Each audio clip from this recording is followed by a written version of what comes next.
இந்த மாதிரி மைசூர் ரசம் வச்சு சாப்பிட்டு பாருங்க. சாப்பாடு அல்டிமேட்டா இருக்கும்.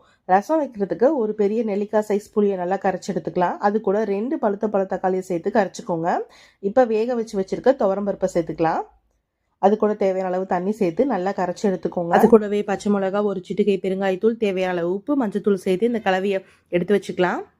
இந்த மைசூர் ரசம் வைக்கிறதுக்கு ஒரு பேஸ்ட் அரைக்கணும். அதுக்கு ஒரு பேனில் 1 டீஸ்பூன் அளவு எண்ணெய் சேர்த்துக்கோங்க. அதில் 2 டேபிள் ஸ்பூன் அளவு தனியா, 1 டேபிள் ஸ்பூன் அளவு மிளகு சீரகம், 2 வரமிளகாவை சேர்த்து நல்லா வறுத்துக்கோங்க.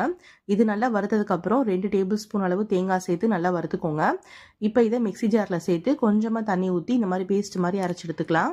நம்ம கரைச்சி வச்ச ரசம் கொஞ்சமாக சூடானதுக்கப்புறம் அரைச்சி வச்ச மசாலாவை சேர்த்துக்கலாம். ரசம் சூடானதுக்கப்புறம் இந்த அரைச்ச மசாலாவை சேர்த்து நல்லா கலந்து விட்டுக்கோங்க. ரசத்தை கொதிக்க வைக்காதீங்க. இந்த மாதிரி நுரக்கட்டி வந்ததுக்கப்புறமா ரசத்தை கடுகு சீரகம் சேர்த்து தாளித்து இறக்கிடுங்க. அவ்வளோதான், டேஸ்டான மைசூர் ரசம் ரெடி. செஞ்சு பார்த்துட்டு கமெண்ட் பண்ணுங்கள்.